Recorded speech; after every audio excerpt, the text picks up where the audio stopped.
unfortunately, this is what I know, and I know that there's people open, and I know that we're running the football, and we got to find a guy that won't throw it to the other team, and we got to find running backs that hold on to it. That's a huge play there. I mean, we're going in to score. I don't know, what was it, 7-0 then, or so it's 7-7, and our defense gets a stop, and who knows what happens, but. The scheme is what most everybody in the country is running some sort of, but you've got to have good play at quarterback for sure to whatever system you're going to choose.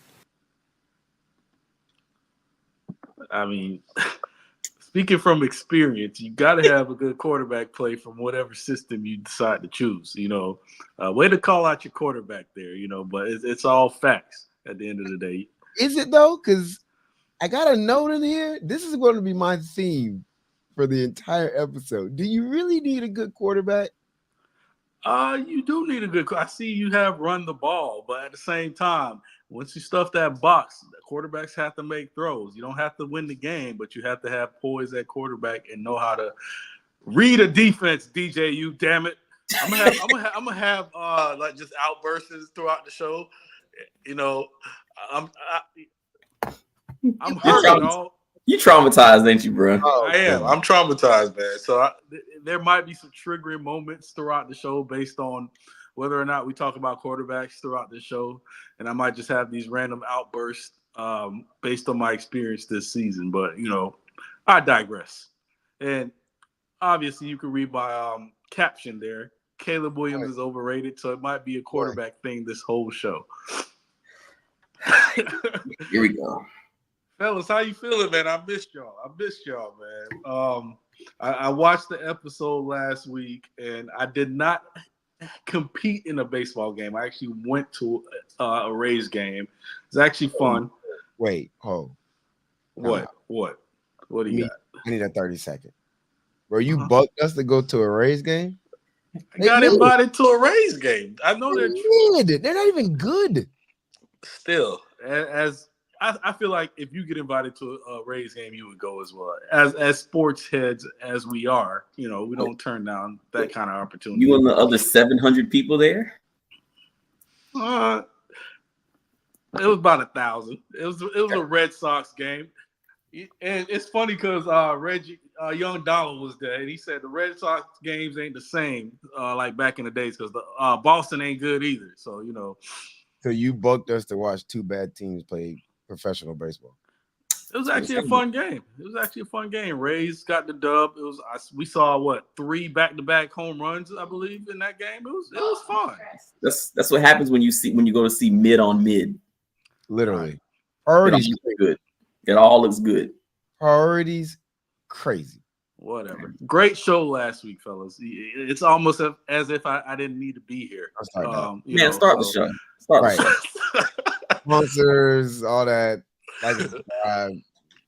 Welcome one, welcome all, welcome near, welcome far. Welcome to the world's greatest sports podcast. Sure. Somebody said podcast, where we're heavy on the college football and NFL this time of year.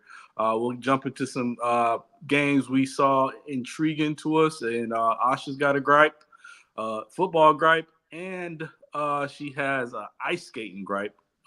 Which is odd, but I didn't ask her what it was, so she'll probably surprise us with her take on that. And we'll also get some NFL action in. I do have a few hot takes probably towards the end of the show that I'll bring up. But before we get into all of that, let's shout out our sponsor, the Red Lady Rum Punch, the official beverage of the Somebody Said podcast. They have 81 different locations from here to Georgia. Pop it, sip it, drink it, enjoy it. Also, we are sponsored by Window to Wall Solution, where they build a dream home for a reality price. From the trap to the top, they got you. Yeah, up week. Also, may I, if you don't mind, shout out to the new subscribers. We got some new subscribers that have been where we at right now? Where we at? Page. A strong 67. Oh, hey, we got to do. Two more, and we got a party. Okay.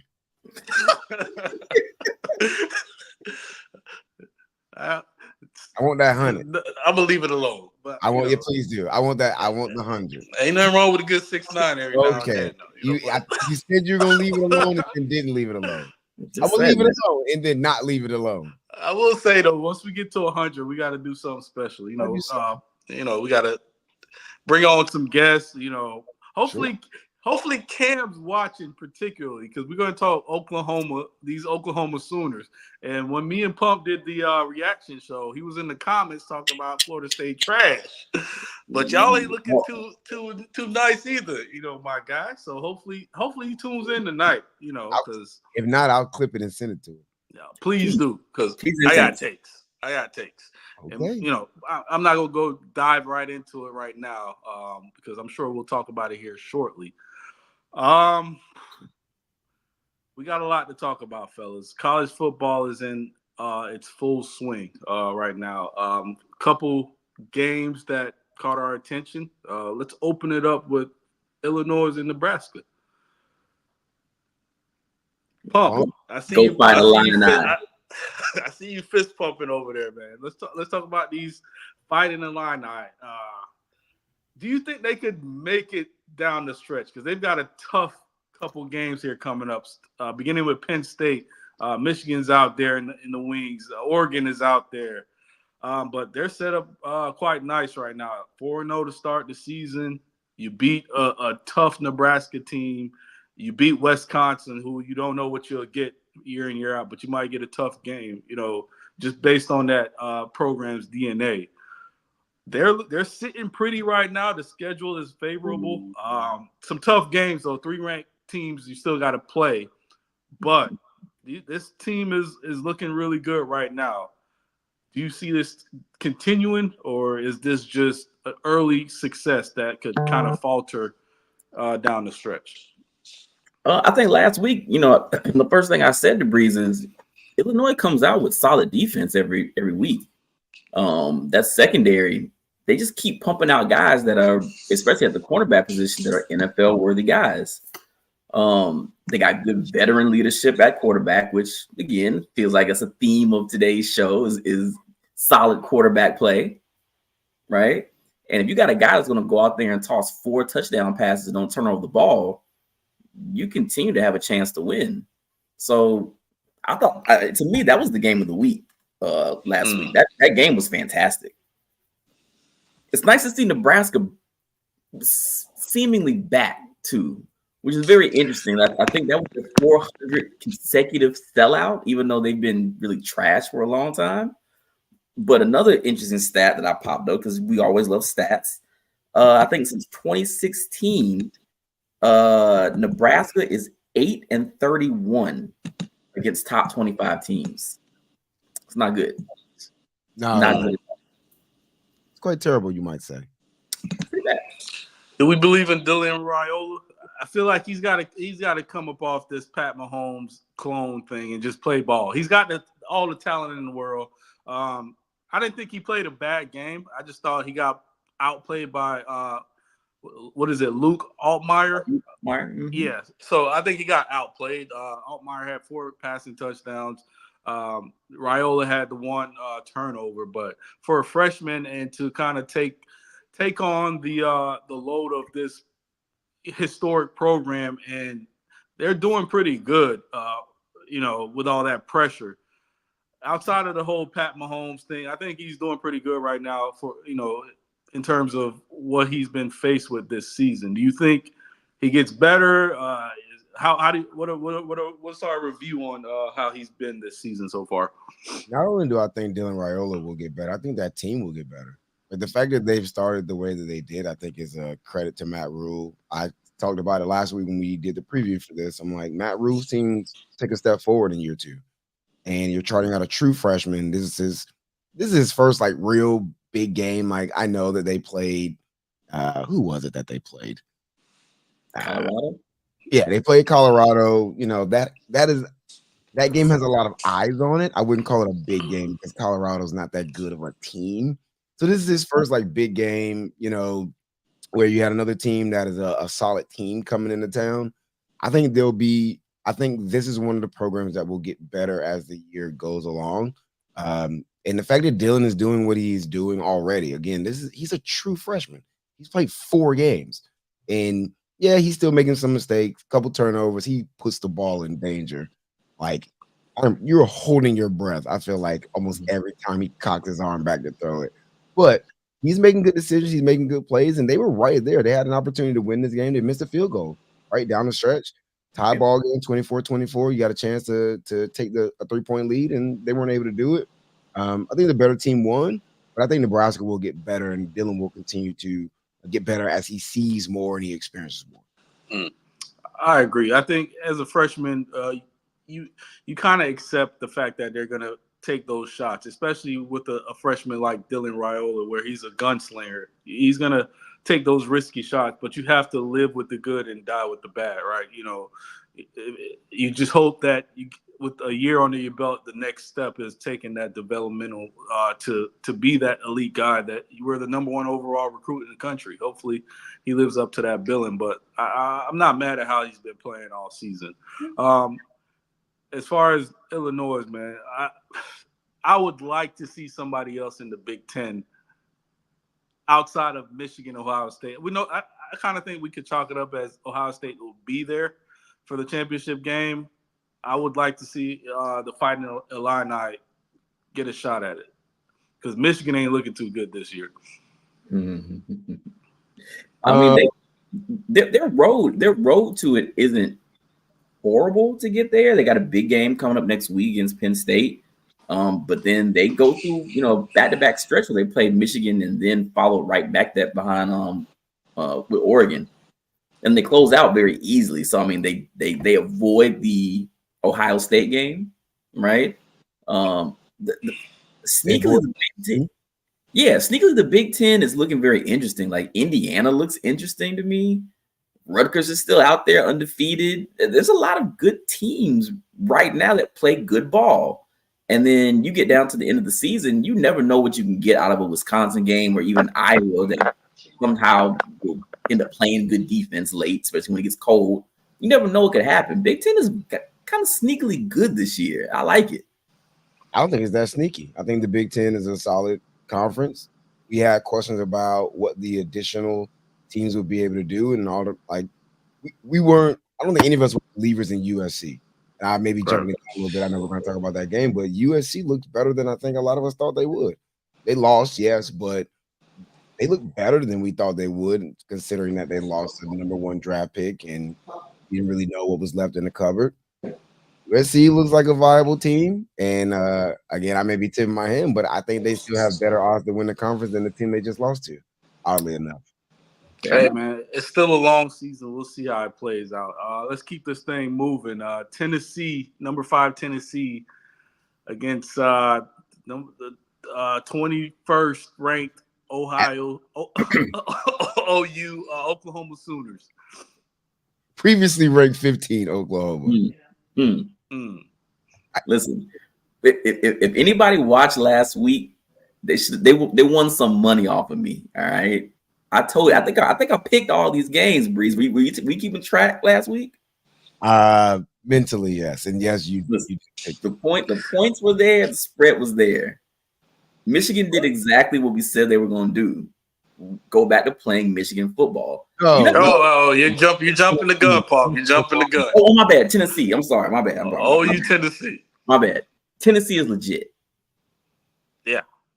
Tennessee is super legit. They came out the gate thrashing everybody, putting up 117 points a game. And this game, they said, all right, we can score, but we're going to let our defense handle it. Mm-hmm. And that defense handled everything. Oklahoma looked. Before the season, I had Jackson Arnold winning the Heisman. I'll take the egg on my face or the pie in the face or what have you. The fact that he's been now benched in play. Michael Hawkins is now taking over. You hate to see that from a former 5-star, but when you think Oklahoma, you think offense, and they're not getting the offense. I get it. Brett Venables has inserted his kind of stamp on this team as far as being a defensive team, but when's the last time you've seen an Oklahoma team that struggles on offense. And it's a hard thing to watch. Tennessee isn't that great of a defensive team. They're probably better than previous years. They got a great defensive end. What's the kid's name? James Pierce. And a Bolitnikov, not a Bolitnikov, but a Thorpe watch list guy at corner. But outside of that, I don't think they're one of the better defenses in the SEC. So for Oklahoma to come out struggling, and then this is the type of game that you wanted Nico to have, where he's not ripping you apart. He didn't even go over 200 yards passing, and you weren't able to capitalize off that. So it was extremely disappointing that Oklahoma didn't come out and make it a shootout. That's the game I wanted to see, and you hate that it had to end in you losing your starting quarterback, not the injury, but just to lack of production. So it was extremely disappointing for me to see how Oklahoma came out offensively. I think you're discrediting these defenses. Like, these are two really, really good defenses. I think the fact that Oklahoma's defense was able to hold this Tennessee offense at 25 points, considering their offense was doing them no favors, is impressive, right? I'm just mentioned Tennessee came into this game a top 5 scoring team in the country, putting up like 50, 60, 70 points every week. And then they go into Oklahoma and they can only put up 25. Or they only put up 25. There are people on Twitter saying that Tennessee took their foot off the gas or what have you. At the end of the day, 25 is what you put on the board. So I'm going to go with the fact that you scored 25 points. And Oklahoma's defense is really, really good. I think Oklahoma has a top 10 defense. Conversely, I mentioned it last week, this is a bad time for this game for Oklahoma. You're still missing several starters on your offensive line. You thought you were getting back a couple of receivers. You lost them. So you're playing a bunch of freshmen and young guys at receiver who have no experience. Your tight end situation has been in flux. You have a redshirt freshman quarterback who's in his 4th start that's been shuffled around an offensive line in front of him. I mentioned they've played 4 different centers already in the first month of football. It's just a bad time for Oklahoma to be playing a big-time game. And it was good for them that they got it at home, but that's only going to do so much. Crowds don't win games. Stadiums don't win games. And you go up against a team in Tennessee where, give Josh Heupel his credit, he's been building this roster for years. They've recruited well. They've used the portal to their advantage. Not only has he went out and got a Nico Amiliava, but he also surrounded him with other people. He brought in a Dante Thornton out of the portal who ends up having a really big touchdown catch early on. One of the few touchdowns that they had. So, I think this is a really good Tennessee team. They're absolutely players in the SEC. And Oklahoma's just got a lot of soul searching to do. And the biggest thing, they got to get healthy and quick. Yeah. Try to get healthy. It's interesting to me too, because I think you kind of put Brent on the hot seat last year, didn't you? I did, and I still have him there. Regardless of how well this defense is doing, like nobody cares about how well the defense is doing if the offense is going to struggle as a result of you coming in and uplifting the defense. So I think he has a lot to prove. This is a proud program, and I don't think there's a lot more gears that he has with this program to kind of prove it, because this is a blue blood program. So, I give him another year. I got you. I mean, to me, that was kind of the interesting part of this game. Like, Brent Venables, you come in here and you're the defensive wizard, right? And Tennessee pretty much beat you at your own game. They only allowed 36 rushing yards in that game, right? A little bit over 200 total. Like, they shut Oklahoma down whenever they wanted to. They controlled the ball for 10 minutes more. They ran the ball 50 times. They just said, we're going to do whatever we want to do. So the fact that you didn't need Nico to win this game against a team who has a coach that is a defensive wizard shows a lot about Tennessee, right? And I think that Josh came back into here and was like, hey, man, you remember when I won y'all a natty and then y'all fired me a few years ago? Well, watch this, man. Right. But, yeah, I mean, they pretty much went out there and they beat Brent at his own game and said, we can do this anytime we want to. I think it showed a lot more about Tennessee than it did for Oklahoma. I think Tennessee can probably do that against most teams in the country. Like, it's almost like pick your poison right now with Tennessee. They look really scary. And it's almost like Tennessee is just flying under the radar. As crazy as that sounds, No one is talking about Tennessee. I mean, we know about Tennessee, but as far as the national landscape, Tennessee isn't being talked about on a week-to-week basis, and that's scary. They're just flying they're elite and flying under the radar with one of the best quarterbacks in the country. Well, not anymore. Like, I think if people were sleeping on Tennessee and you weren't paying attention to how good this team is, well, you probably aren't sleeping anymore. And they're going to blow the doors off Arkansas next week. They're going to blow the doors off Florida. Then they'll be playing Alabama and Tuscaloosa. So people are sleeping still somehow, or you're still unsure. Where we're going to find out. And I'm going to tell y'all right now, I'm probably going to take them to beat Alabama. I'm taking them too. Why not? Folks can do with that what they will.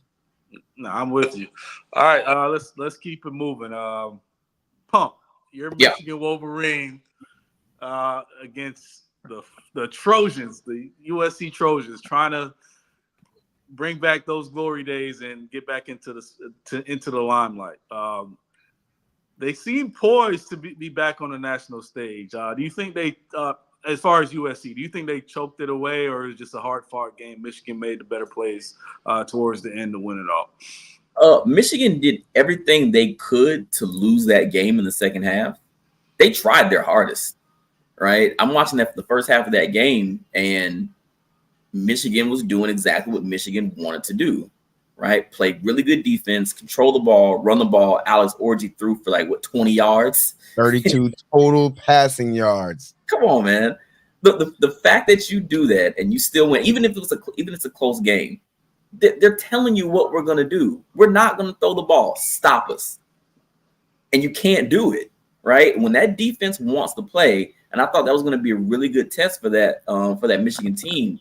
Bounce back from the way that you got, handled in that Texas game, and play a USC team that's really, really good, and a quarterback that's kind of coming into his own, right? I like Miller. It's Miller time.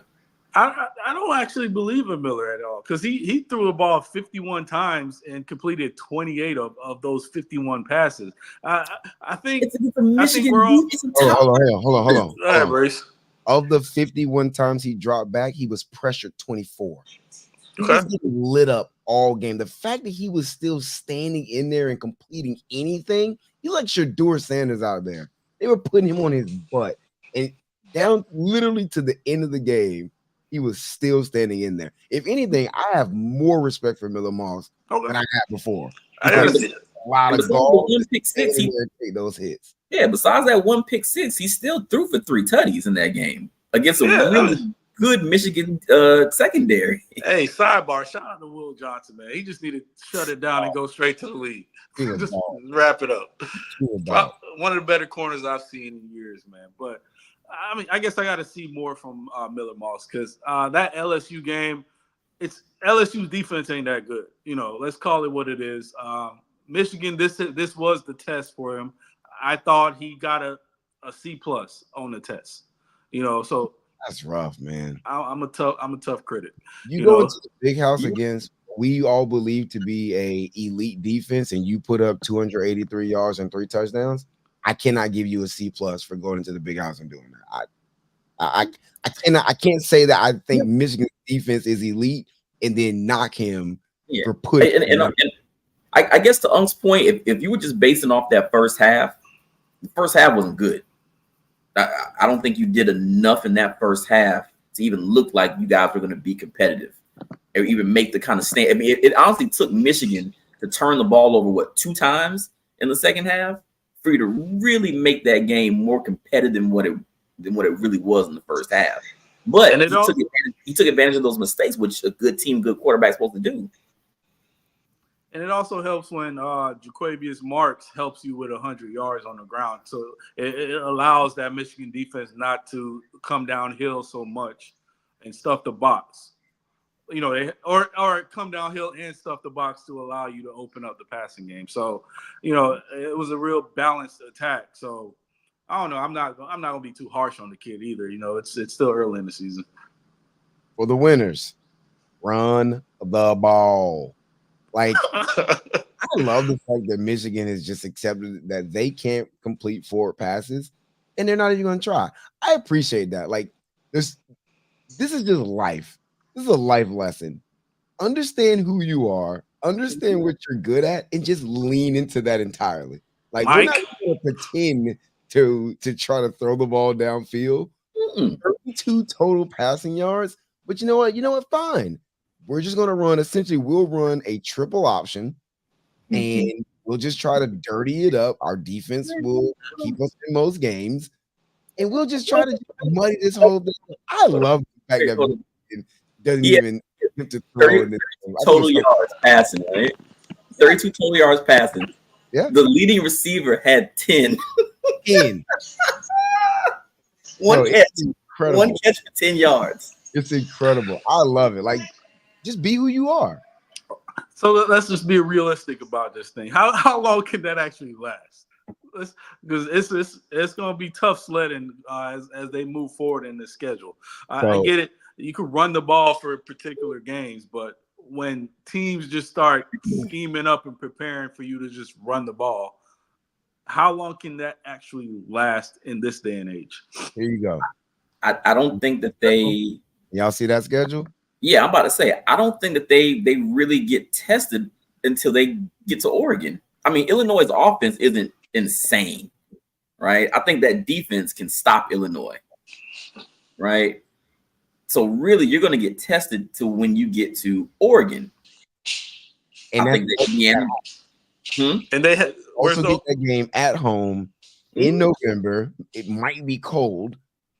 Oregon is not a cold weather team. Let's be honest. They live in the cold, but they're more of they play the Pacific Northwest. That's nasty weather up there. They're a finesse team, though, right? Like Oregon is not we want to get in the phone booth and wrestle. No, they want to spread it out. They want to get you on the wings. They want to run some trick stuff. So if that game is a cold weather game, I don't know. We'll see. If that defense starts catching its stride, which I think that USC game gives them a little more confidence after what happened in Texas. I'm telling you that Michigan defense is still legit, man. It is. Yeah, definitely. Very good. Elite. Yeah, man. We'll see how it goes. Do you stick with Alex Orgy the remainder of the season? Because I thought he would, as my wife goes by in the background, everybody say hi. I thought he would at least give us more on the ground, but we'll see how that goes. So I didn't watch this game. I'll confess that. Utah against Oklahoma State. You guys will have to educate me on how this game went and what do we take from it. The score doesn't tell the truth. That game was just pure domination. They dominated that game. It was kind of a snooze fest. I was also kind of going back and forth, just looking at it while the Florida State game was coming on. At least you picked up your feet this time. Yeah, go ahead, Breeze. This is everything I think about Utah football. Still don't have your starting quarterback. Cam Rising didn't play in this game, which I broke news that he was going to play this week. He's going to play in this game last week on the show, and he doesn't play, of course. He's holding out to get that 15th season in college. And they went out there and they manhandled it, right? Utah wants to be the more physical team. They want to bludgeon you to death. It's not too dissimilar to Michigan. They want to throw it to the tight ends. They want it to be a physical, low-scoring game. And Oklahoma State, for everything that they were hyped to be coming into this season, they're not good. They're just not good. Now, they were able to Pump's point, tack some points on at the end. You get a couple of touchdowns late in the fourth quarter. But they got beat to death. Like, literally, they just got bullied. And Utah did what they wanted to in this game. Oklahoma State saved face at the end of it by getting a couple of touchdowns. But this was not a close game. Utah was a clear-cut better team. They're the favorites to win the Big 12 for a reason. And I think when you think Oklahoma State, you think Ollie Gordon. And when he's only giving you 11 for 42, it doesn't bode well for that offense. And that's what we think of. We think of offense. And Ollie Gordon is a shell of himself this year. And if he continues to perform like this, it could just continue going left for Oklahoma State. In terms of Utah, you just think hard-nosed, gut-it out win. We'll just play the 22 we have on both sides, and we'll go get a dub however we know how to. So Utah, they could be a sleeper out there. Listen, I am going to stand on my pick that Utah is going to win the Big 12 and they will get the 4th spot in the 12-team playoff. I'm standing on it. I'm not going to bet against it either. All right. Did we see any other interesting games? Do we want to break down our own games from this past weekend? Breeze, I know you were at the South Florida game, man. You don't want to talk about that experience. I know, knowing you like I know you, you was in there lit, talking mad trash. I had a good time. I enjoyed myself, yes. I was a little torn. I didn't talk crazy, but I mean, listen, I am a proud USF graduate. Go Bulls, as long as they're not playing the Miami Hurricanes, who are my first love. So, yeah, it was a good game. I mean, Miami went out and did what they were supposed to do. It was a clunky start, but the talent disparity showed itself, and Miami was able to go in and get a comfortable win, which is what I want. One question. Who is this little white kid, number 38, Atkins? Sean Atkins. Hey, he's low-key nice now. He's nice. No, it's not low-key. Sean Atkins is really nice, and he is going to probably go down as the leading receiver in USF history. I believe he has a chance to do that this year. Not only is he's not like straight line fast, it's more like shuttle speed, right? Stop, start, short area quickness. But they also do a really good job of, talking about Michigan and just leaning to what you're good at. They do a really good job of getting him in motion, getting him in favorable positions, using the play fake. Byron Brown using his legs. He's a load to bring down. He's a big old dude. He looks bigger in person. I knew Byron Brown was a big dude. Like, you see him in person, he's a big jit. And so I think USF they lean into what they can do very well. Obviously, against a Miami, that's only going to work for so long with a team that has better talent. Same thing happened against Alabama. Right now, as it stands, I think USF has as good a chance to win the AAC as anybody else. They'll play Memphis, I think, in a couple of weeks. They got Tulane this week. I think they play Memphis either the following week or the week after that. If they can come out on top of those two games, they'll probably go on to win the AAC. USF is a fun team to watch. Alex Goles is a really good coach. Yeah, I agree with that. The fact that you stuck with Bama for the better half of 3 quarters until they pulled away, that says something about your team. If they had a quarterback that was a little bit more accurate, they could have done some things in that game. But look out for USF in that AAC. Pump, let's just touch on this briefly. We got a dub. We should have done a quick recap, instant reaction game. Nothing to brag about. 9-14. Florida State got their first victory of the season. Offense still looks putrid. Defense played a whale of a game. It pretty much kept us in that game the entirety of the game. It is what it is at this point. You have the 132nd offense in the country, and a really good defense. Man, listen. Who was it? James Madison scored more points in one game than we have in 4 combined. There's players out there with more touchdowns than we have as an offense. I think Lawrence Toafili's average or what run total was better than the average for the year just in one game. Yeah, first of all, feed that man the ball. Stop playing around and feed that man the ball.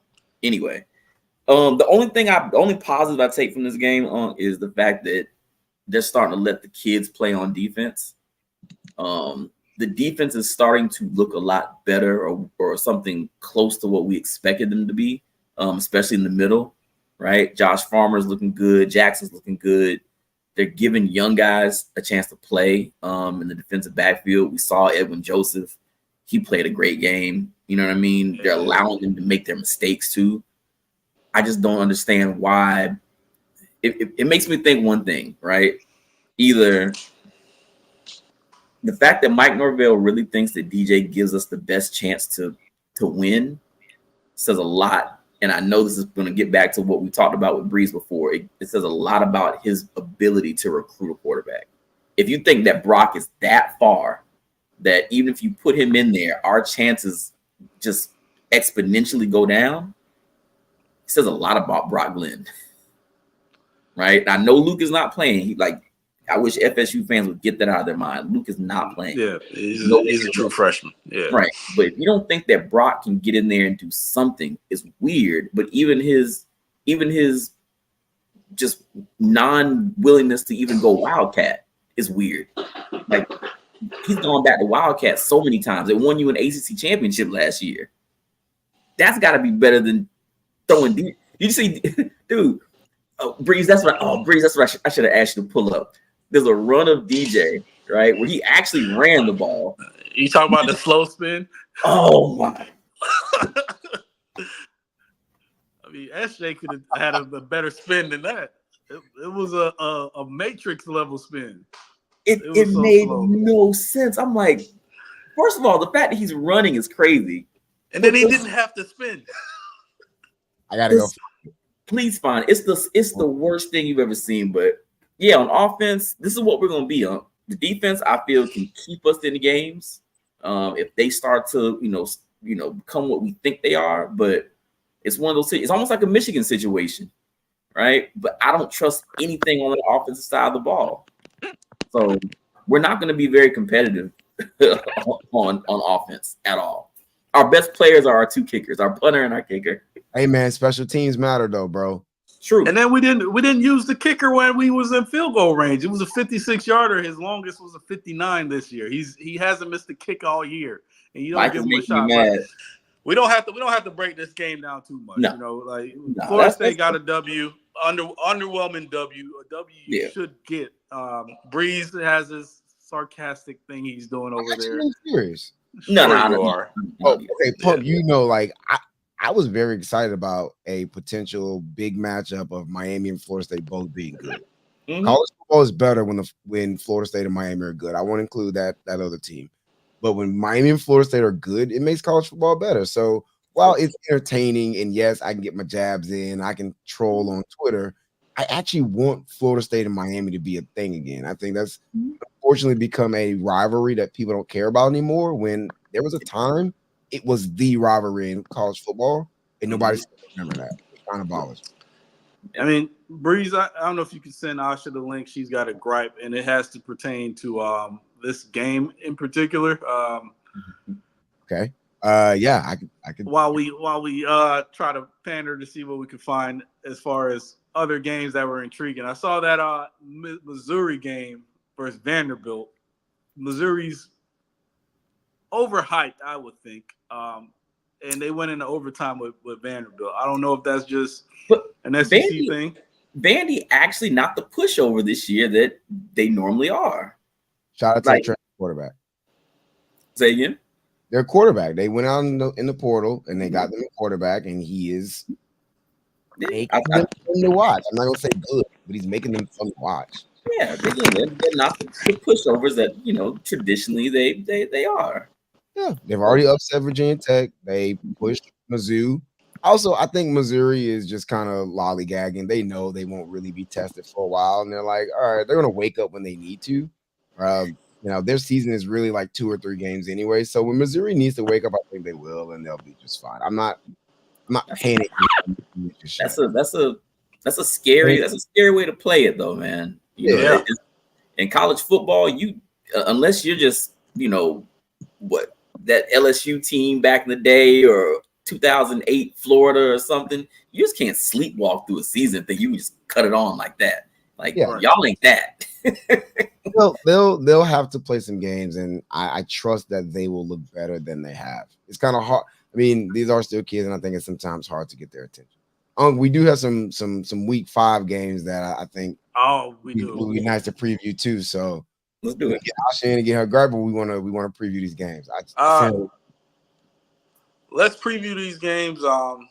Is she in the waiting room, or can we get these previews out the way before she gets her gripe in? She's not in the waiting room yet, so we can preview. Yeah, let's run them real quick. All right, week 5 we got roll on the ticker. week 5 we got Oklahoma State, Kansas State. How do we see this going? I'm going to double down on what I said before. Oklahoma State's not a good football team. Now, Kansas State didn't look so good now. They just got their doors blown off by BYU. But BYU. I do think Kansas State is a better team than what they look like. They won't turn the ball over as much. This game is at home. Oklahoma State is going to lose. Give me Kansas State. They're getting 4.5. Give me Kansas State. Getting 4.5? Yeah, well, no. Oklahoma State is getting 4.5. Kansas State is favored by 4.5. Give me Kansas State to cover. You got OK State with the win? No, I have Kansas State with the win and covering the 4. Okay, give me OK State with the win. I think I think they sneak in there and get that dub. All right, come in Manhattan and get that dub. All right. I mean, I don't see a lot of people sneaking into Manhattan just walking away with a dub if you're not well-rounded as a football team, and they're known for that defense. And I think that BYU loss was a wake-up call. So I see them bouncing back and winning by 2 tutties. And, moving on, Louisville against the Fighting Irish. Notre Dame is favored by 6 points in front of touchdown Jesus. At Notre Dame. Notre Dame, give me Notre Dame. Yeah, they destroyed that spread too. Riley, I think Riley Leonard finally had a game where he was throwing finally threw a touchdown pass. The one thing about the strength of Louisville has been their offense. They're still coming in scoring like 45 a game. So I think that that's going to be a good test for that Notre Dame defense, which I think is still really good. But give me Notre Dame. Give me Notre Dame by 7. Yeah, I still don't believe in this Notre Dame offense. 28 points isn't enough for me against Miami of Ohio. And we saw Clemson put up 50 in the first half against NC State. And Notre Dame is being viewed as one of the better teams in the country, or at least they were early on in the year. And to go out and put out 28 points, I don't think that's enough for me. I think it's close. It might come down to whoever has the ball, the last possession. I don't believe in Riley Leonard one bit. And if you stop him from running and force him to make throws, I just don't believe in that still. So it's a toss-up. I'm going to go with the home team by 3. You got Notre Dame winning but not covering the spread. Yeah, they lost at home to the Wolves. What was it? The Wolves? Northern Illinois. The Wolfpacks. Huskies lost to Buffalo last week. I'm going to take Notre Dame to win this game, and I feel like it's against my better judgment. Jeff Brom is a really good offensive mind, very underrated. You know, he just hasn't been at the marquee name programs, but his team scored points. I thought he did a good job in the portal again this year. Ja'Cory Brooks out of Alabama, who was a starter there at one point. He's been very productive for them so far. I think he's a top 30 production receiver right now in the country. Tyler Shuck is healthy for the moment. I'm going to take Notre Dame because Notre Dame has to win this game, and it's in front of touchdown Jesus, but I feel like it's against my better judgment. All right.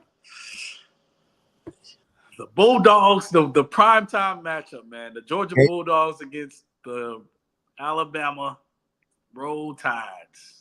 This is the game of the year so far, right? Yeah. Okay. I don't think it's even close. Wow. I don't think it's close. So far, what game has been bigger than Georgia at Alabama so far this season? Oh, no, I'm thinking you're saying you don't think it's close in terms of points or. Oh, no. I don't think it's close in terms of it being the biggest game so far this year. No, yeah, I agree. Okay. All right, so from a spread perspective, Georgia's favored by 2 points in Tuscaloosa. Mm-hmm. Who wants to take a crack at it? First? I'll go first. I got Georgia winning. I got Georgia covering. I think Georgia wins this game. one of the things that concerns me about Alabama is their offense seems to be feast or famine, where it's a big play or it's nothing. Right in that USF game, until 6 minutes left in the fourth quarter, that offense, big plays or nothing, like sustained drives and 10, 12 play drives, like they weren't happening very, very much. And I think Georgia has a chip on their shoulder. Crazy to say that the team who just won back-to-back national championships within the last 3 years, I think they very much have a chip. I think they felt like they got slighted last year. They felt like they should have beat Alabama. And I think they're going to come in there. I think they're going to beat them. Everybody's talking about Kirby's 1-5 against Alabama. Well, maybe Kirby's just 1-5 against Nick Saban. Nick Saban ain't on that sideline. He ain't coming out that tunnel. Kalen DeBoer, I think, is legit. I think he's going to be just fine in Alabama. Give me a hungry Kirby. I'm with you. I'm with you all the way. I think it's going to be Alabama. Georgia's going to go into Tuscaloosa and slap him in the face. You know, it's going to be at least a 17-point game. 17. Just mainly because of what you just said. There's a huge chip on their shoulder. Alabama's quarterback, Jalen Milroe, I believe, said he looked across the line and saw fear in their heart or something along the lines of that last year in the SEC championship game. I think that's bulletin board material. And Kirby is one of those maniacal personalities that just looks for something, like kind of like Kobe, when there's nothing wrong, but he's looking for an angle to be pissed off at you. And I think he held on to those phrase or those whatever Jalen Milroe said just for this particular game. And I think they're going to go in there because they haven't played well yet. They haven't played Georgia football yet. They haven't played complimentary football. Carson Beck hasn't played his best game yet. So I think this is going to be their best game of the season because of the challenge of it. I don't think Kentucky was a challenge. They just went in there, oh, it's Kentucky where Georgia was supposed to come out with a victory. I think when a team like that has a huge challenge in primetime, they show up. And led by Kirby, man, I think they're going to come prepared. They got the Jimmies and the Joes.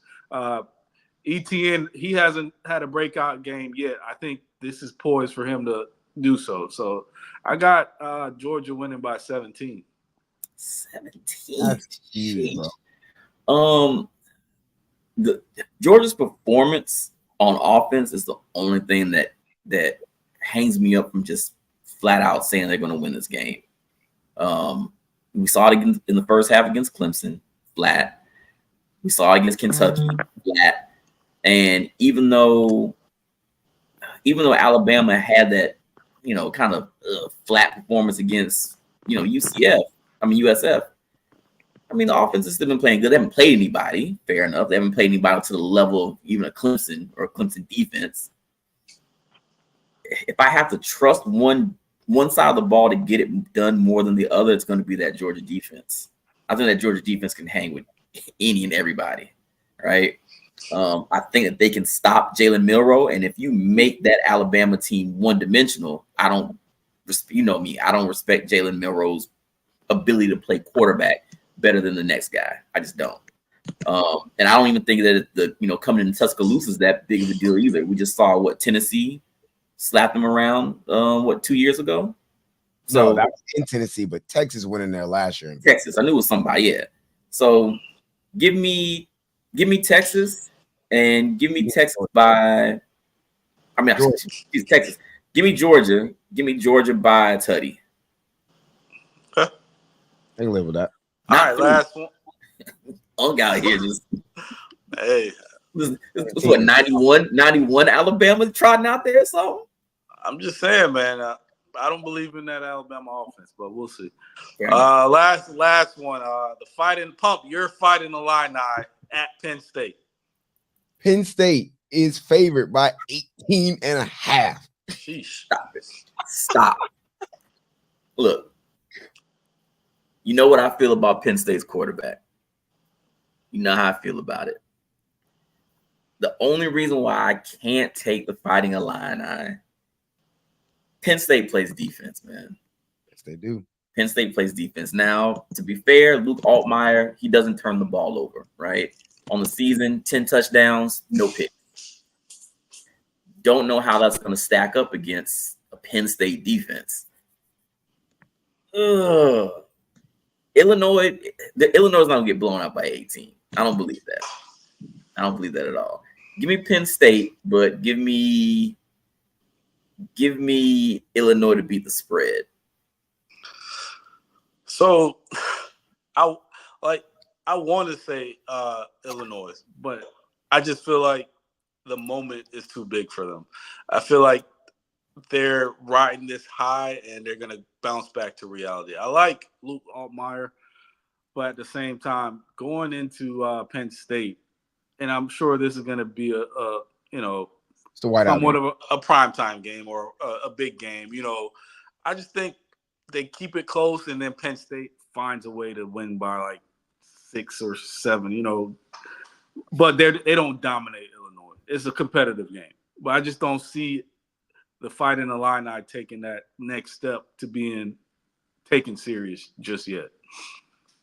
I'll keep it short. We're 51 minutes in. We haven't even got to the NFL yet, so I'll keep it short. I don't think Illinois can hang with Penn State. I got Penn State winning comfortably. They may not cover the 18.5. Give me Penn State by 17. This is a whiteout game. Shout out to Illinois for being worth a whiteout just in general, but give me Penn State comfortably. All right.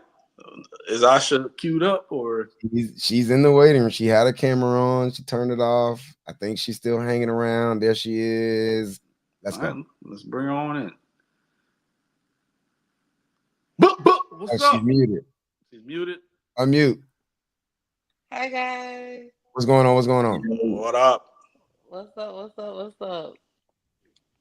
So, of course, I'm going to come in with something light and then kind of curve it out with something very strong. So, shout out to Asia Wilson. What are we? The Avengers? Avengers? What are we? There's a what name? Is I was say, what is Asia Wilson's fan club? I don't think she's got a name. You can make one. But shout out to her with her third MVP. She got it unanimously. I'm so happy for her. I'm mad at getting overshadowed by Caitlin Clark. I guess she got a black eye. I don't know. Losing me. I wouldn't have known if you ain't say nothing. Yeah, I ain't hear about that either. Yeah, so I think Caitlin Clark got a black eye or something like that.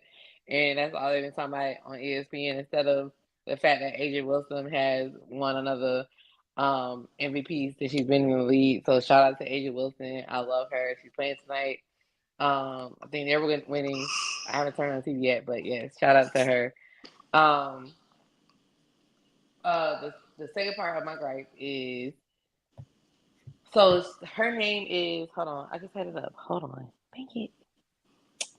Her name is Surway Bonale. I might have butchered that completely. However, she was the first Black woman to get on figure skating and do backflips. And when I mean backflips, like actual backflips on on ice skates. And it was illegal when she did it. Like she couldn't get points for it or anything like that. They made it illegal. But now, fast forward to today, a guy named Ilian Milani is doing backflips on ice skating and figure skating.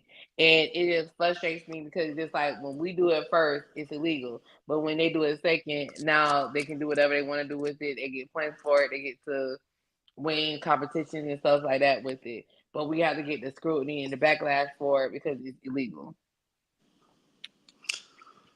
I mean, it's similar to Simone Biles. They want to create different rules because it's not starting to be competitive because she's just so further away athletically than other girls within that field. So it's kind of one of those things where you're so super athletic, like a LeBron or whoever has come along, that's done it at a different level. You don't know how to combat that, but rather than embrace it, you try to change rules to accommodate everybody else. So that could have been one of those things, but you got to recognize the ones that do it first. So I look at it. apparently it is still banned though. Like you can do it. Quick Googles, you can do it, but it's like still banned. Why is it banned though? I think Because it's dangerous. It's safety. like, Okay. like you just shouldn't. It's like the one uneven bar routine. Now I think the Russian woman. I know she was like Eastern European. Where like she did it, and after that they were like, "Hey, don't nobody else try to do that." I think somebody really killed themselves trying to, so they just banned it. What was that one move in Blaze of Glory where he tried to do? he was cut his head off. Yeah. Yeah. It is still banned though, but that's kind of crazy. I just learned something. Yeah. Fun fact. I mean, that's what I said. That's something I learned this week, and just like, of course we did it first. Like, of course, like they just didn't come up all willy nilly. Of course we did it first, and then I'm about to wrap up this gripe. It's real quick. This I'm curving it out. It's this woman that keeps coming up on my Twitter timeline. I don't know her. I don't know her. I don't know why she keeps coming up. However, she retweeted because DJU Daddy was just like, my son has a lot to work on. All glory to God. Blah blah blah blah blah. I almost retweeted and quote tweeted him. I did quote tweet him, and I said CDLs exclamation point. That's where your child is going. Immediately. I advised against it. Hey man, Big Dave be on Twitter squabbling. Did he respond? He be trying to fight the whole fan base, man. Big Dave be out there. He got nothing but time. And like I told I don't know if Pump see it. Like I told your son is too garbage for you to be calling people the N-words and saying that you're gonna beat people up. Your son got at least be raw. I mean, she ain't lying. Don't to be fair, all of y'all are parents and y'all standing on big business about y'all kids. Now y'all might admit that they ain't like that, but can't nobody else say it neither. I'm not.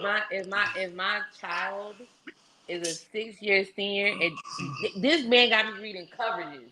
I'm just a girl. Kick her out. I'm just a girl. Why am I reading coverages? Because I'm trying to figure out what you don't see. Clip this part. Why you gotta clip this part? Oh, this needs to go on the TikTok. That's what I was saying. Clip it. Oh yeah. That's funny. Hey man, I'm just waiting for it to tell a lie though. I'm still waiting for it to tell a lie. And then I sent it to This man went in front of the public and said the offense still trying to figure out which door needs to be open. Sir, you're a psychopath. Because you're the door. You're the door. Don't piss me off. This is your best gripe in a while. Oh man, it's only entertaining for you because you're a Miami fan. It's fantastic. I know it is. It's painful to watch. Whatever it takes to ease the pain of this season, I'll take it. Man, I'll take it. Thank you. Tried to high five me the last 54 seconds of the game. Y'all won. I'm not doing a high five because it's still 54 seconds. Yeah. That's what DJU did. And like you said, take a knee. Yeah. Sir. He almost gave up a sack on the knee. You know how you try to take it, you try to slow play a knee. He almost got sacked. Hey man, you came out with a win. It's a participation trophy. That's it. That win honestly felt like somebody handing you a participation trophy. I don't want that. Ascending now. Listen, for a fan base that's been clamoring for a win, y'all got to cut it out, man. Hey, I'll take the win. I'll take the win. Appreciate the win. Because the rest of y'all. I took the win. However, his dad don't need to be coming on Twitter talking about praise God and all that. Don't bring God in this. God is so sick of y'all not on him. Lord to the Most High. God has forsaken your son. Hello. All right. We ain't gonna talk about nobody kids on this pod, man. You know, F them kids. And hello, because if SJ out there being hard garbage, she coming and sit down with me. But can't nobody else say nothing. You can say it. And better not. Exactly. This my garbage Exactly. behind That's son. the point right there. That's the point right there. This my garbage behind, son. Wrap this gripe up, please. But anyway, shout out to me. I won my fantasy this week. I lost last week, but shout out to me. Yeah. I lost last week. I won this week. I was leaving here with something. I don't know what happened with the Bucks. I have no idea, but We'll get to that. I have been seeing that the Denver was the game we were supposed to win. No. Who is Bo Nix? Where he come from? Don't. No. Cousin Matt is somewhere smiling, by the way. Man. Oh, did y'all see that Cleveland Browns almost won? All right. Wrap us up. Right. I'm leading out into NFL. I appreciate that. Exactly. Was Happy Evans out there? Magic. Was. Right. Oh, I don't want to make it. I don't want to make it too serious, but however, I do want to hear y'all opinion about Tua coming back. Like, do y'all feel like he should have retired? Does it matter if he comes back or if he dies, he dies? That's terrible. No, he needs to get a doctor to medically force him into retirement. That way he can still get his $124 million. If he just retires on his own, he only gets like $40 million. Yeah, that next linebacker about to force him into retirement. All right. Nah, man. I don't want to see somebody die on the field. Like, it's not that serious to it. Take that bread. Man got a family. That man got a family, bro. Yeah, man. Still young. Yeah, I was about to say I was looking at a interview they did with Maya Rowe. He was the neurologist, and shout out to him. He's actually the neurologist here at St. Pete, at All Children's Hospital, John Hopkins. He's a neurologist there. Shout out they did an interview with him, and he was just kind of saying like he hopes that technology can get so far to where they can kind of like put something in the helmets that kind of detects like when they haven't hit too much to where it's like, okay, you're headed to a concussion. You might want to, sit this one out or whatever like that, so we won't get, the tools of the world that he's so young that where he has to like now consider retiring from the NFL already. So that was I looked at that interview. That was like different insight of it. I did hear like I don't know if it's true. Like they said that he didn't really even get hit that hard for him to even have gotten a concussion. Imagine a helmet that just says, "You are concussed. Your brain is on 30%." We're going to give them all Tony Stark helmets? That's what she said, bro. Like, just slide. That's also an option. Wrap it up, my G. Like, get out of here. Bro. Go home to your family. Go home to your family. I mean, I feel like you are about to die. I feel like stay on abort.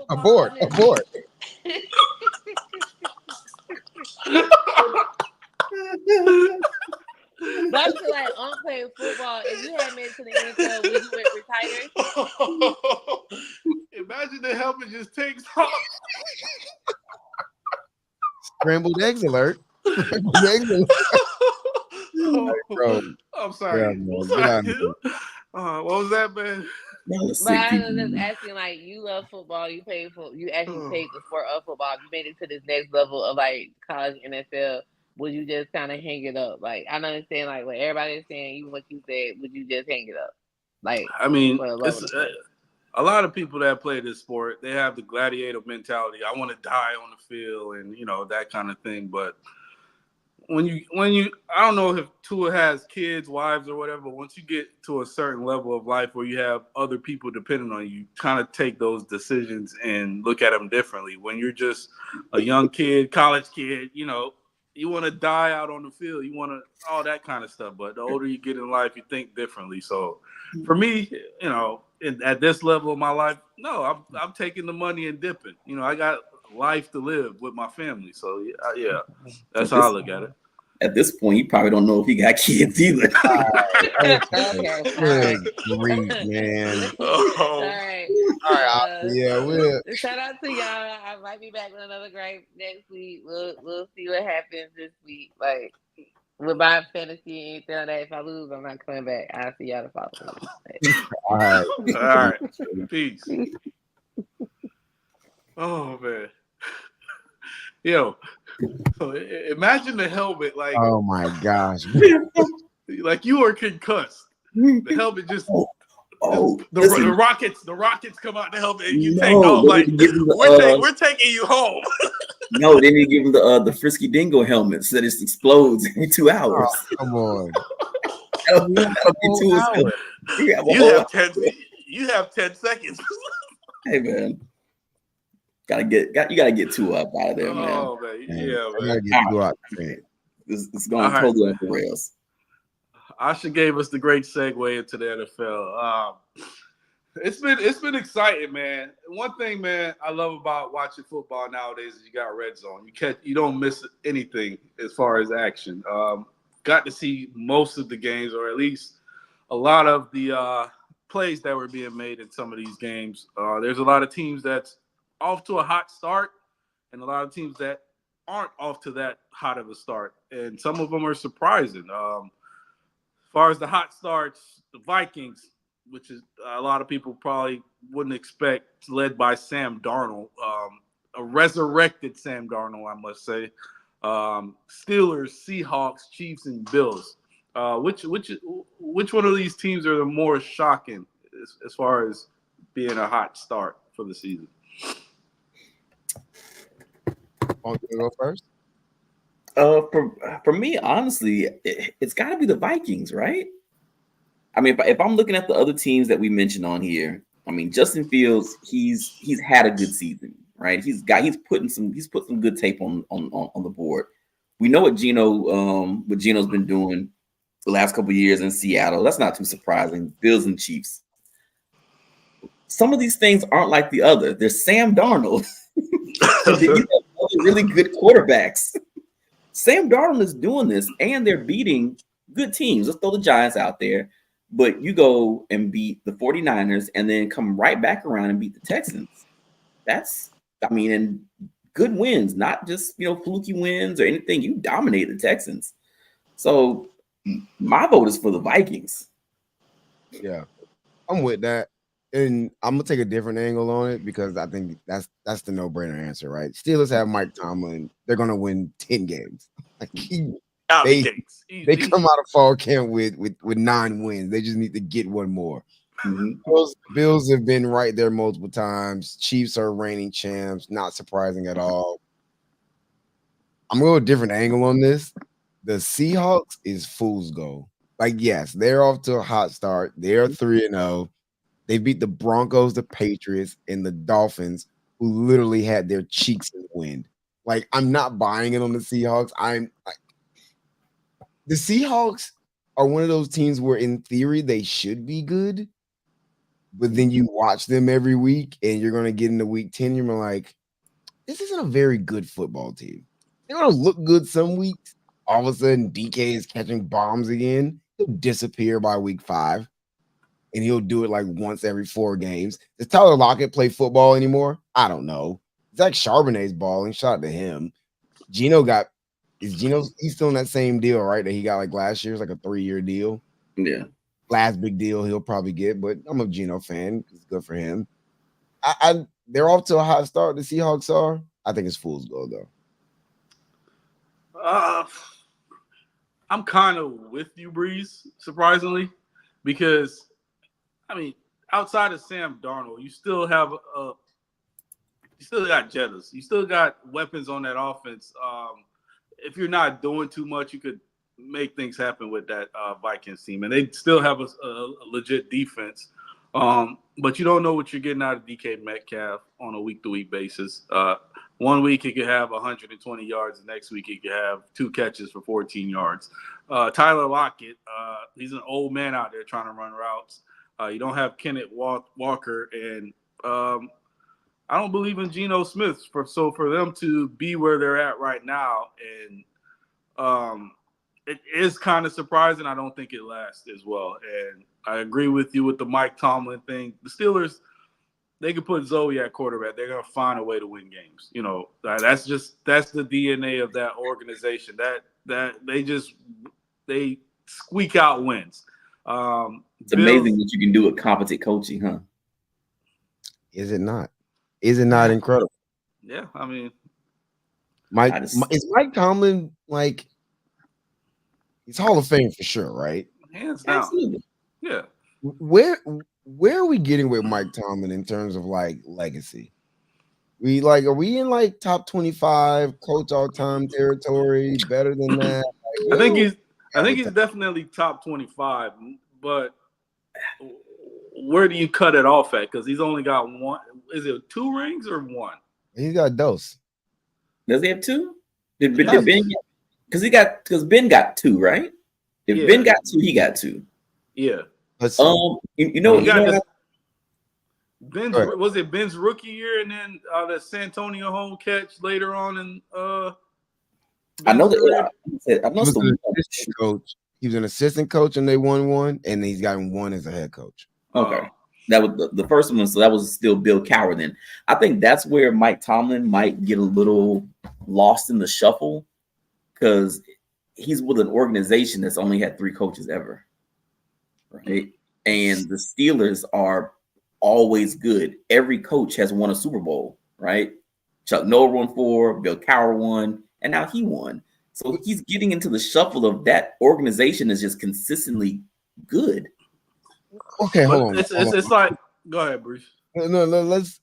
I think that's a little unfair on him, and that's not giving him his due because we've seen teams at college and pro where you have a run of good coaching, or you have one coach that stays forever, and he's really good, and he hands the mantle to somebody else, and they run into the ground.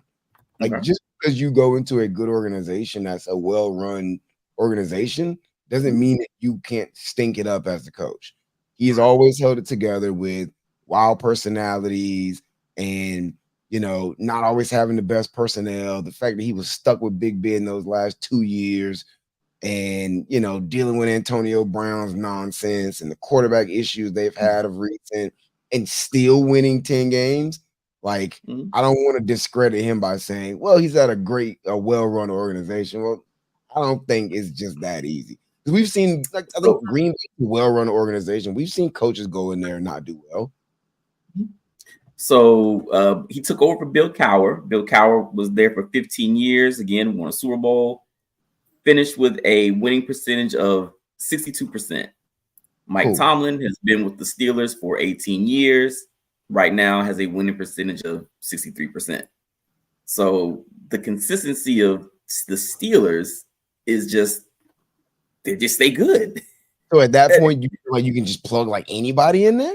I'm not saying that. All I'm saying is that, again, that organization that's been around for almost 100 years has only had 3 coaches. Which is, I agree. That's insane. And again, every one of them has a Super Bowl.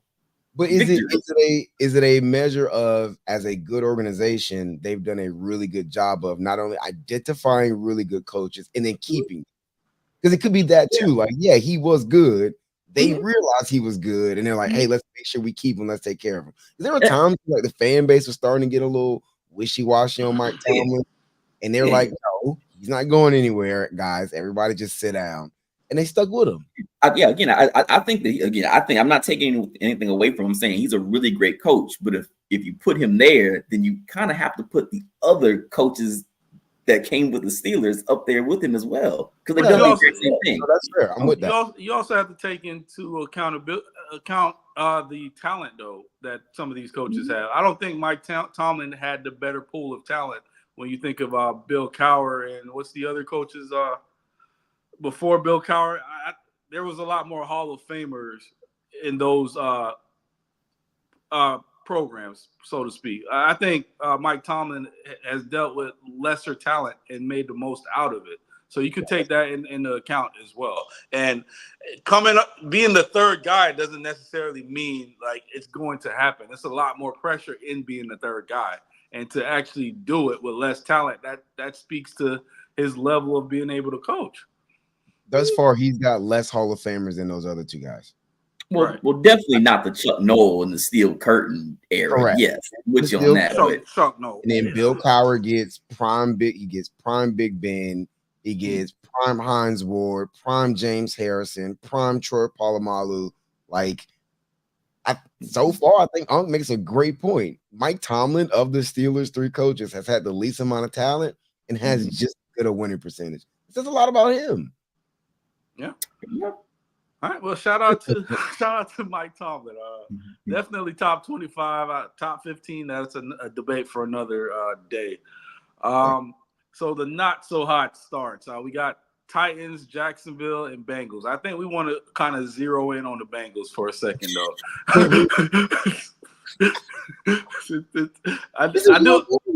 He was your man. Hey, my guy had 2 tutties last night. You ain't feel bad at all? These was your mans. My guy had 2 tutties last night. You've been just a Bengals guy in general. You're a big T. Higgins guy. You're a huge Tyler Boyd guy. I was on that Bengals bandwagon with him. I think I predicted him to win the division. Yeah. I mean, I don't know. They're finding ways to lose, which is like they're not messing up. Like that game against the Chiefs, they were a PI call away, right? Jaden Daniels just played. He drops it just in the bucket to McLaurin, right? That was just a beautiful pass. Dying. The Bengals aren't doing things to lose these games, really, and it's just like Lemony Snicket's right now, man. Just that's the sign of a bad team where you're not doing things to win the game. I think they're doing enough to win these games, though. That they're losing in the final seconds. So you're not doing enough. Great teams find a way to go over that hump of doing enough. And I think the talent is there. You got the quarterback. You got the receivers. Defense is good enough. And when you play a lesser talented team like the Washington Commanders, you have to find a way to dominate these guys, especially with a rookie quarterback. Are we sure the Commanders are a lesser talented team? If we line them up against the Bengals, yeah. I don't know. Are you taking any of those receivers versus the Bengals receivers? Are you taking Daniel? Are you taking the quarterback play? Offensive line. Okay. Over Cincinnati's offensive line. Give me the Bengals defensive line. Give me the Redskins running back room. Okay. I'll take the Bengals secondary. I don't know if I'm taking the Bengals secondary. Not anymore. Okay. Jesse Bates ain't coming down that tunnel no more. I mean, I'm just saying. I think. And then you have to take into accountability the experience of this team. They've been to the Super Bowl.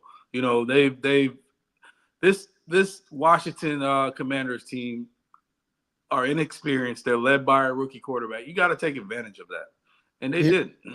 Here's where this is my concern for Cincinnati, and I don't want to overreact. It's early in the season. They played 3 games. And we'll know more. They got a couple layups should be coming in the next few weeks. They'll play the Panthers, they'll play the Giants, they'll play the Browns. You also get the Ravens in there, and you'll get the Eagles on the back end of that. Patriots were a layup. Exactly. So here's a concern for Cincinnati because they're now a few years removed from that Super Bowl run. Was it 2-3 years removed from that Super Bowl run? It's probably 3 now. And you really haven't sniffed it since. Not really. So my concern for Cincinnati is, did they have a window and missed it? I don't know. I'm just asking. Did they have a window and they missed? Because I don't think the secondary is as good as it was, especially when they went on that Super Bowl run. Like, again, you chose not to pay Jesse Bates. Your cornerbacks have kind of turned over a couple of years later. Your offensive line still isn't high-level play. Your receivers are more than fine. Your running back room, I feel like, is worse than it used to be. Is this team still getting better? Are they still ascending, or did they plateau and now are a step behind where they were? Joey B. Joey B. I think they had a blip where they went to the Super Bowl the next year they go to the conference championship, and then the next year Joe Burrow's lost for the season. Right. So is this his first season fully back? Yeah, right. So I mean, I think that makes a difference. That counts though, right? I mean, injuries happen. Everybody can't bounce back from major injuries, so they had it. I don't know, man. You might be right, because that window is small. Everybody can't go on the run like the Patriots. I think they mishandled success, and what I mean by that is they had all the pieces there when they went to the Super Bowl, and all you needed to do was bolster that line, and you had the young talent, and I think management dropped the ball. You plug Jason Light into that management room, and this team is still going up the ladder. They're going backwards now because of how they handled it. You had the running back, you had the quarterback, you had the receivers, the slot receivers, had corners, you had Jesse Bates, you had linebackers, defense, you had it all. And all you had to do was find guys to protect Joe Burrow. And I don't know if it was we probably got to dig into the finances. You couldn't afford to lose a guy and gain a guy or what have you, but I think it was just a mismanagement by the front office, because I think we're overreacting just a little bit on this, because again, you lose that Super Bowl, you lose by a field goal in the AFC Championship the next year, Joe gets hurt, and now this is the next year we're trying to see where they're at. Horrible start, but we've seen teams come back. Now if they just completely fall off the ledge this season, like if they can't come back and at least have a 500 season, it doesn't look good. But now let me get one more season, and then I'll say, yeah, they missed their window. Okay. And then you got to look at how Joe got hurt too. It was because of the offensive line, and you didn't address that. And here's the other thing. The front half of their season was the more favorable piece of it, right? You started out with Patriots, obviously Chiefs are the Chiefs. You get Patriots, Commanders, Panthers, Giants, Browns. Browns are a division team early in the season. Yes. Later in that season, you're going to have to play the Ravens twice. You got to play the Eagles. You're going to have to play the Steelers twice. You got to play the Cowboys in there. So this was kind of the softer part, and you lost two of the games that you were supposed to win. Let's reconvene after that Browns game, because if they're now 4-3, they're in a decent spot. Because if you really believe tougher part of their schedule. No, I mean right now. So win the next four, beat the Ravens, Giants, Browns. Yeah, those are all winnable games for that team, right? Those are all games that we probably assume they should win, right? Just on paper, Ravens, but yeah, I'll pick the Ravens, but yeah, they should be at the least 3-4. Okay, right. So if we think that the Steelers are going to continue on this, ascension and be 6-0, 7-0, then okay, they're in a bad spot. You know what I mean? So yeah, let's come back after that little stretch. All right, we'll table it. Is it time for Sunshine to go ahead and pack it up in Jacksonville? I was just about to ask where are we at on that, man? Is it Buzz? I say no. I say no. It's frustrating to watch, man, because we saw what he was in college, and he is a shell of himself in the NFL. And Go ahead. Can I ask you guys an honest question? I'm sorry, before you get too deep into it. What would happen if instead of Justin Fields got traded to Pittsburgh, Sunshine got traded to Pittsburgh? No, that's not fair. I don't like that. I mean, it's Mike Tomlin who's going to win double-digit games. He can put me at quarterback. Exactly. Where does he play? No, don't do that, Pump, because they were just in the playoffs 2 years ago. They were just in the playoffs 2 years ago. And so were the Bears. All right, bro. It's not. And you look at this offense. It's not because he has lack of talent on that offense. You got Christian Kirk. You got Brian Thomas. ETN, you got Tank in the backfield, so he has enough weapons there to. It falls on him. There was a pass last night where Brian Thomas is coming across the field wide open on a drag. He overshoots him and throws an interception. That's not coaching. That's on you. You can't miss wide open drags in the NFL. And I think even though I don't like the guy, what's the guy that ran out the back of the end zone on ESPN? He's Orlovsky. Yeah, I don't like him, but he kept mentioning during the game when he drops back, he doesn't drop back, take a 1, 2, 3 step and let it go. He's questioning what he's seeing. And that it could be a little bit of coaching, but that also could be I'm not seeing it right. Because we're seeing that with DJU, not to go back to him, but I think it's on Sunshine. And the fact that we all thought when he made the playoffs 2 years ago, oh, he's about to take off. I said that on this pod. And for you to digress, or regress, to what you are now, it's concerning. And if I'm that organization, I'm starting to, look closely at this. Do we need to kind of pull our money and invest it somewhere else? Not saying do it now, but you kind of have to monitor this. Yeah, I hear you. I mean, I'm just looking at the coaches that he's had: Urban Meyer, Darrell Bevel, and then Doug Peterson. Which, if you think that Doug Peterson is good because he won one ring in Philly, and didn't do anything else the rest of the time he was there, then okay, cool. Clearly we know that he's a talented kid, but we're all of a sudden seeing Justin Fields or just forget Justin Fields, just other quarterbacks who go to somewhere else that has competent coaching and a competent team around them, that all of a sudden, oh wow, you're actually not that bad. We've seen that happen several times, right? I think we've seen it happen with Geno Smith. He goes to a competent a team that's competent with good coaching, and all of a sudden he's resurrected his career. We've seen that so many times. So that's what I'm saying. Right now, he's year 5, right? This is his 5th year, I think. Trevor Lawrence, 4th year, 5th year, something like that. Let him resurrect his career in Tampa, an organization that knows what they're doing. I guarantee you, he looks a lot better than what he does in Jacksonville. You do make a good point. I think both things can be true. I was having this conversation in my group chat the other day, and we were talking about these quarterbacks that come out and they bust. And part of the challenge is a lot of these quarterbacks get drafted on potential, not based on what they're ready to do in the NFL now. But the NFL is not a development league. You don't go to the NFL to develop. You go to the NFL to play. And especially as a first-round quarterback, they're going to throw you out there immediately. So I think a lot of these quarterbacks do need time to develop. That's why they go to their second team at times, and then they can kind of hit. Or they'll stick there, and it kind of goes a little bit better for them. I think Baker Mayfield, though he looked like hot garbage this week, in general, has been a better quarterback in Tampa than he was at Cleveland at any point in time. So I think there's some truth in that. If I'm Jacksonville, I'm doing, I think, what the Bucs were doing when they had Jameis, where you're starting to build up everything else around the quarterback, build up your offensive line, build up your receiving core, build up your defense.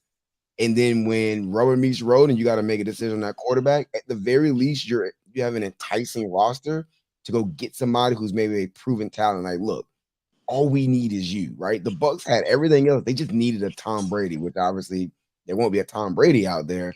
But you can go get just a quarterback who, whatever reason, is moving on from his organization. He's still really good, and he's just that one missing piece. So if I'm Jacksonville, that's what I'm doing, right? We're just going to build up everything else around the quarterback. Then it's like, hey, no excuse for you, Trevor, anymore. And if we have to go in a different direction, we know we're just a piece away. But then also there could be some truth in the fact that maybe Trevor just needs more time. I think Justin Fields just needed more time. I think a number of these young quarterbacks just sometimes need more time, and they just don't get it. The NFL is not about that. Yeah. There's a lot of young guys out there. Bryce Young's one of those guys that, it might be too big. The spotlight might be too big for him. He probably just need to sit back and get more of that time that you're referring to. I wouldn't mind seeing Bryce Young go to Miami. I'd be interested to see what it looks like. That's a good fit. I'd be interested. I don't know. It might not work, but I'd love to see him in a situation where there is some sort of, we have an idea of what we're doing around here. Because Carolina's just a mess. Hey, shout out to the Red Rifle, though, man. He's got that thing. When did you say he's inevitable? Red Thanos. He is. Red Thanos. Hey man, I got 3 more things that we can get out of here. First thing I got, are we concerned about the Houston Texans at all? Like, I know they're leading their division right now, but we had a lot of expectation for this team, especially this offense. And the offense ain't looking too good. They're 2-1 right now, but CJ Stroud doesn't look the same. Is it just one of those things where the further you get along in this season, the better it's going to be, or should we start waving that red flag?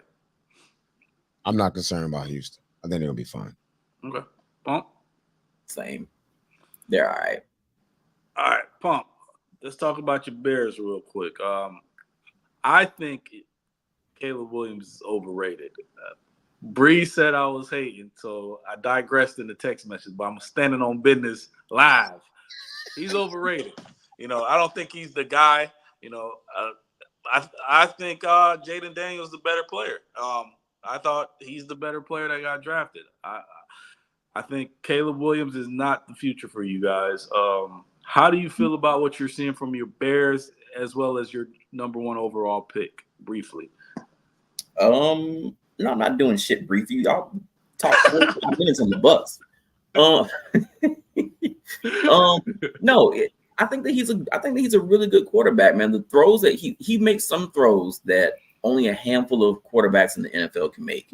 Right? He had one pass down the sideline to Rome Odunze, go outside, right? Put a bucket 35 yards and make that pass. You can't do it. There's only a handful of people that can do that. It doesn't help that, again, he doesn't have an offensive line. The offensive line's not good, right? We just got done talking about Joe Burrow. They didn't invest in the offensive line, and what happened? We're talking about they might have missed their window. They didn't protect their investment. So there's certain, even play calling, right? Bad coaching. 4th down, you got the ball on the 2-yard line. You can't get the ball in the end zone. And then the last call, you do like a weird option play. And if you look at that play, there's 3 linemen on the ground. And Caleb is running for his life. Hey, yo, that still image is insane, bro. So I didn't see it. At that point, what on that says, man, Caleb? it's on Caleb. No, right? Real quick, even when he does kill plays, right? When you see anybody come to the line, hate to throw out the names, Tom Brady, Peyton Manning, whoever, whenever you get that kill, it's usually because they see something that they know they're going to gash a defense on, right? It's going to get you 7, 8, 9 yards. That's why you kill that play into something that you see. When the Bears kill a play, it gets like 2 yards. It's not on him, right? And you're expecting him to save this franchise, and he's not going to do it overnight. He's got the weapons, but that man got sacked, 7 times against Houston? What's he supposed to do on his butt? Bro, real quick.